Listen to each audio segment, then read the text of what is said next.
Now that all the drawing layers are in place, the pegs are in place for those, now what I need to do is I need to start attaching pegs. There's a couple other pegs that I will want. One is that I will want to have a peg, and I can just hit Command P when I'm in my network view here, and this will be a peg for my features.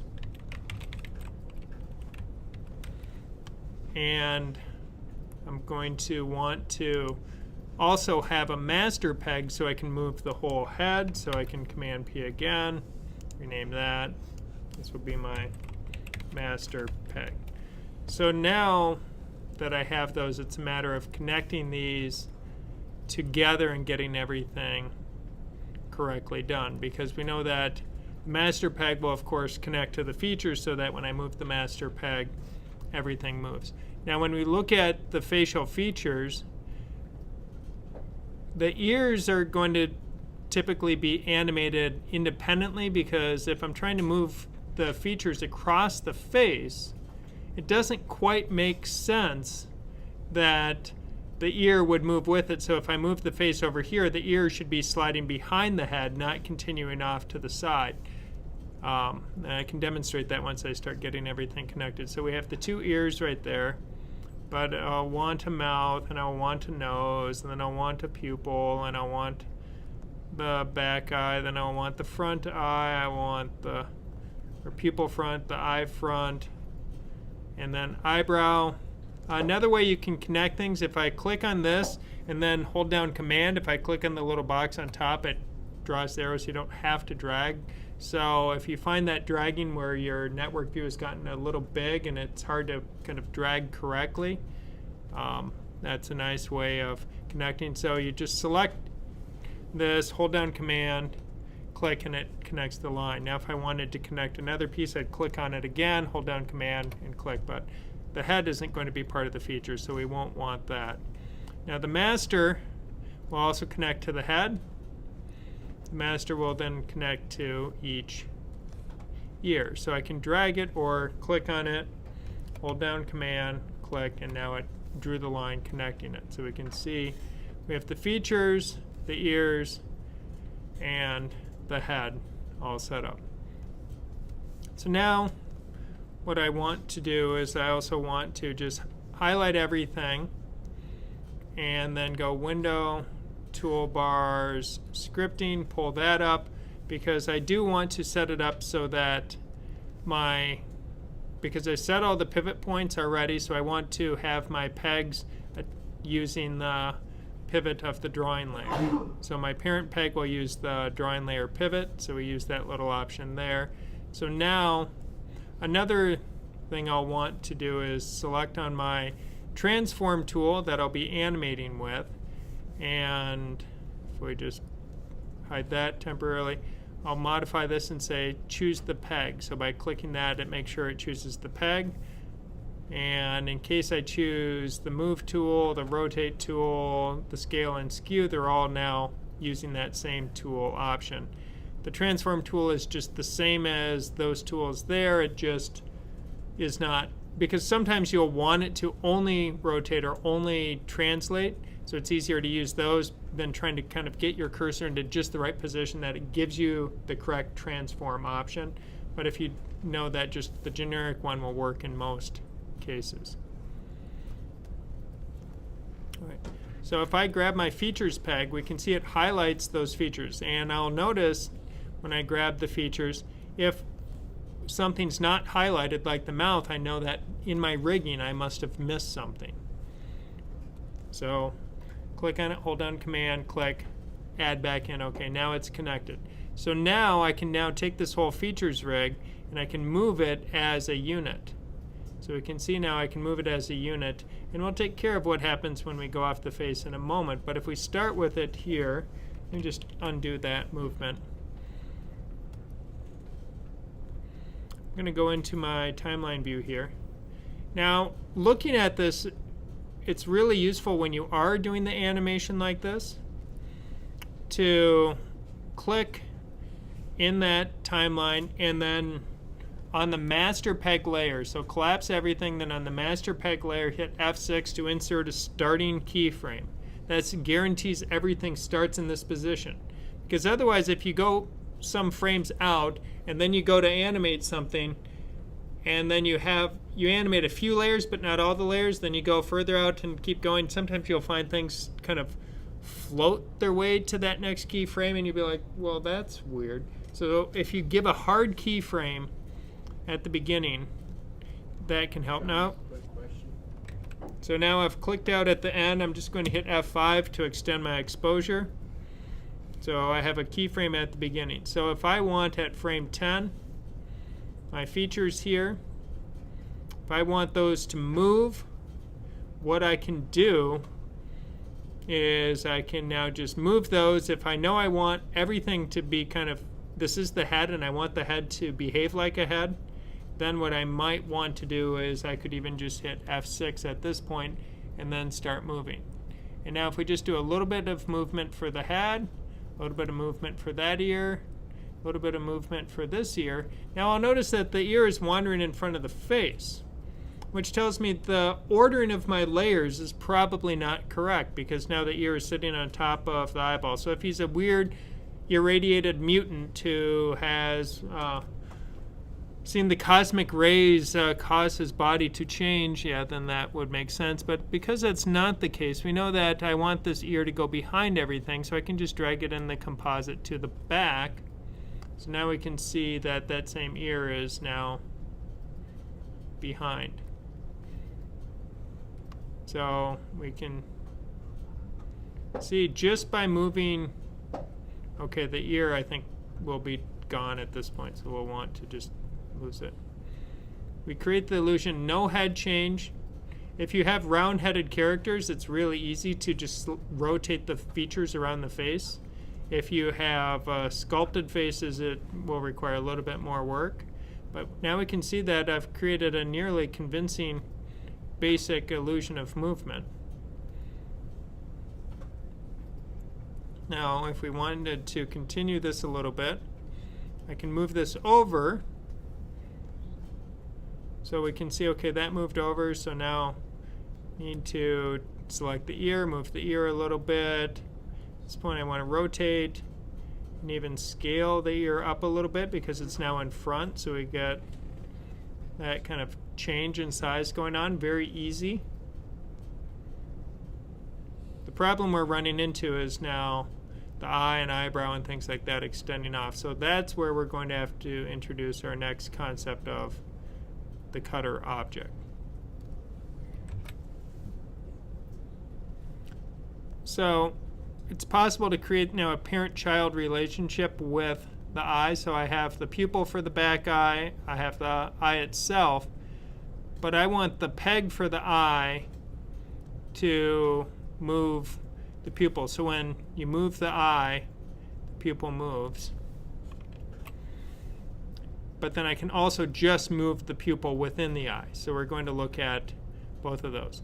But that gives me a little bit more control, so I don't have to move two items when I'm trying to do it. And the same thing with the other eye. So get rid of that connection, reconnect it that way. So now we have the eye in the front, the pupil in front of that. So we're able to now move the eyes separately. So if I choose this and now scale this eye, it's also going to scale the pupil, slide it behind the nose just a little bit, and it creates that illusion of three-dimensional form.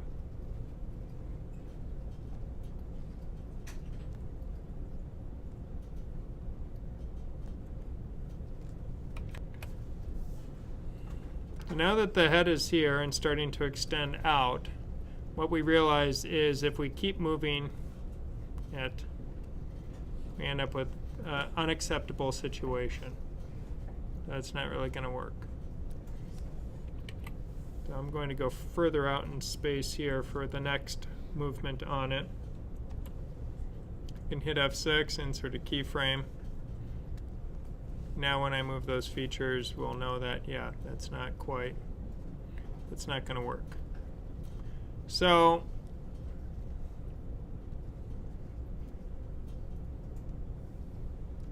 what we need to do is we need to come up with a way to make it so that the face does not disappear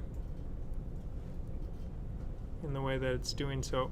Whoa, wrong corner right now.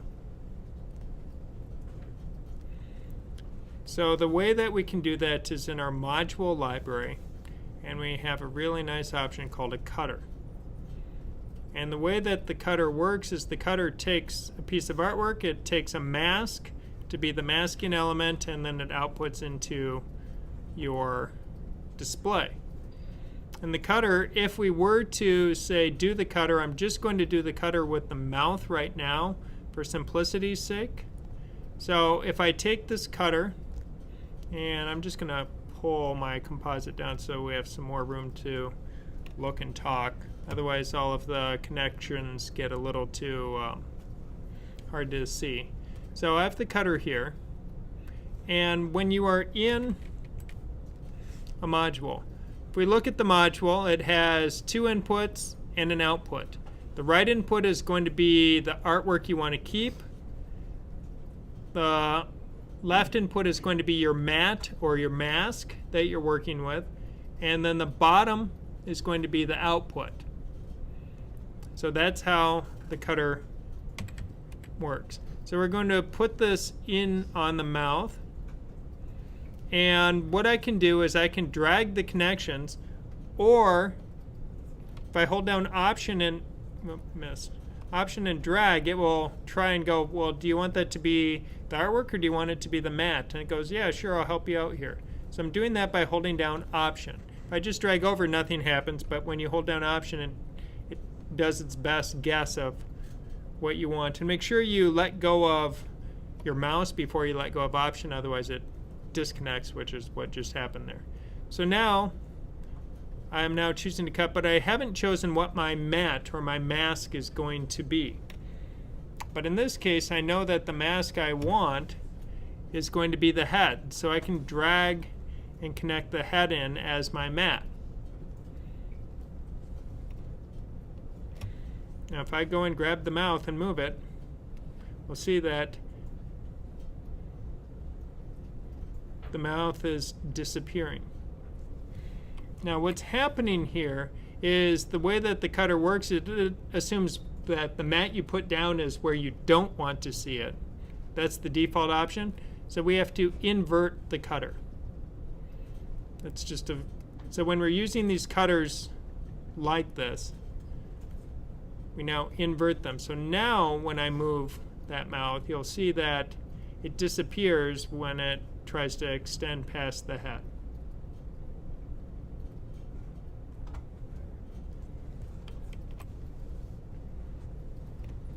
So, going back to the features once more, I can now take the features and you can see that the mouth won't extend beyond the head. We're off to a good start here.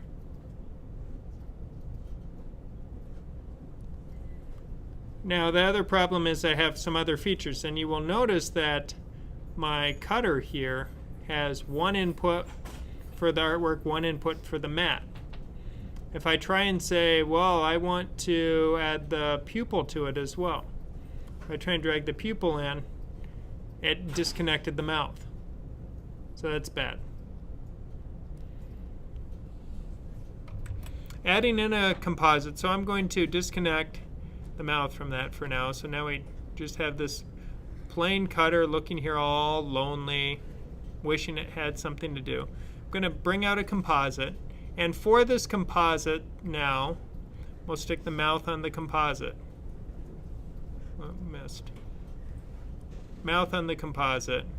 Nose on the composite, but I have to disconnect. Actually, the nose is not going to be part of this. The mouth will. But now I need to disconnect the pupil and the eye and the other eye. And now what we'll notice is all of these are disappearing. They all disappeared off of the face. So only the ears and nose still remain. But I have this nice lonely composite here, and now I can just start dragging back pieces. And you'll notice nothing is showing up yet because this composite is not connected yet to the main composite. So we need to reconnect this to the main composite.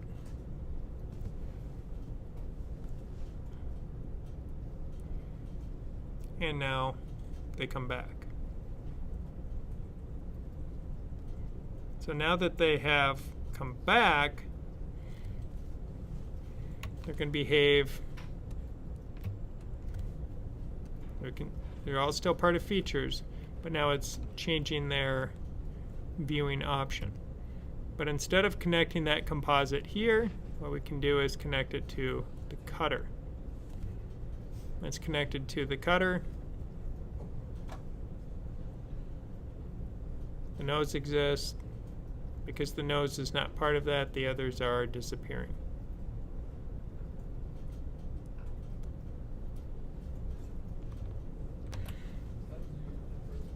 So adding a cutter in for the eye, I'll just drag another cutter up here. And for this cutter, I want it to be for the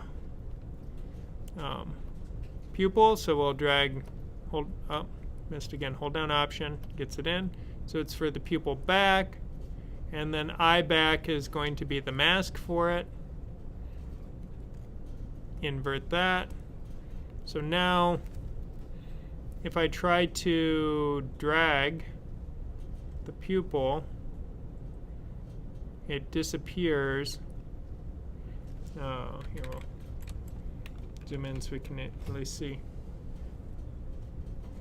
So we can see it's now disappearing within the... So we can now look out of the corner of the eye without having to come up with a more complex kind of option. So to repeat it once again with the other eye, drag out a cutter. Attach this to, hold down Option, drag it in, let go of the mouse, it's now attached. Let the eye become the mat, click the option, invert it. So now when I move this eye around, that eye can't leave. The eye can't leave the eye. It leaves it inside the socket. So while I'm animating, once again, when you're using the different tools, you can choose the different animation tools. Translate, rotate, scale, skew.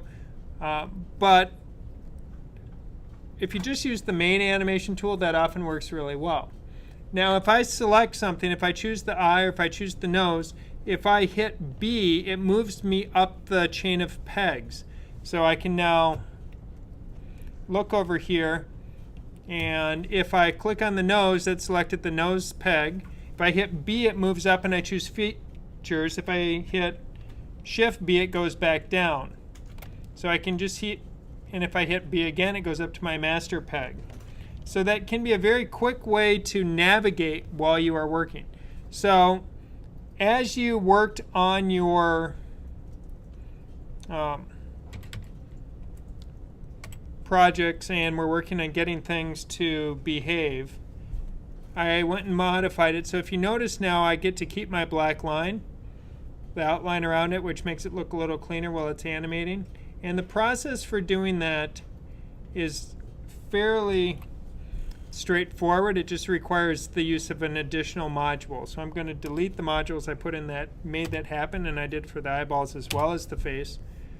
And the module that we're using to accomplish that is going to be a color override, because we want a color, in this case the skin color, to override what is happening. And that's in our general module library. Now you will notice we have a whole variety of different modules, from all modules to input, output, whatever.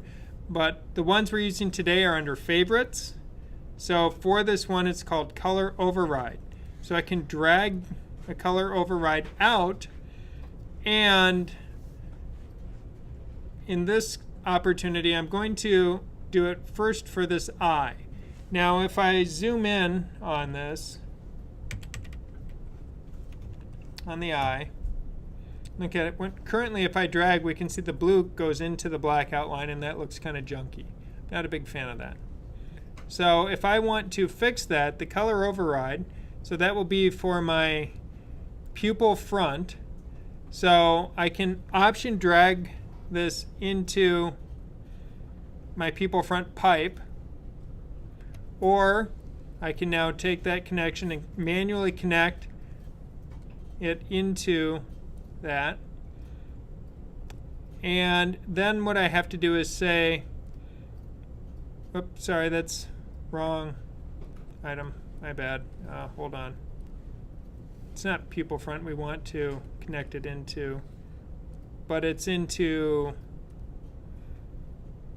the eye part that's going into it. So it goes into the mat, and then that goes into here. So currently I'm not going to see any difference. So if I drag this over, still no difference. But I'm doing it into the mat. But the options here, if we look at it, we have to say what color we want to override, because if I say color override, it's like, okay. And then it doesn't know what to do. So we have to tell it, and what I can do is I can select the color, and the color I want to override and still work is now going to be my skin color, or in this case the white of the eye. I'll use skin for the head in a moment. And then I click render selected colors. So if I put a color here and I realize it's the wrong one, I can hit delete on the keyboard, it goes away. I want to put another color over. I could put red, but that's not going to do much because there's no red in my project right now.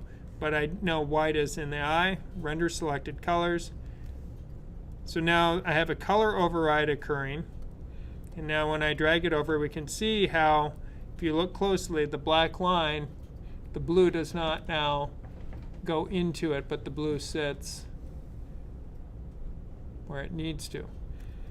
So if I zoom out on this, zoom in a little bit. So for the facial features, if I want to do that, so the eye, I want the black line to sit here over the mouth and eyes so it doesn't look like that, because that looks kind of cheesy. Color override. And the color override goes into the pipe for the mat on the cutter. And then all we have to do is choose what color. In this case, I want my skin to be the override for it. Hit close, and now we can see the black line is there. So now I'm able to maintain that edge so it looks a little bit cleaner. So it's color override, and it goes into the pipe going into the mat on the cutter. So if you look at the head, one that we have, from the head, goes into color override, into cutter. Previously it just went from head into cutter. So that's the change that's been enacted. And then to complete this, I really need one more color override for the final eye. And this will go into eye back. And then the color there is white. Drag the color over, check the box, then the magic happens.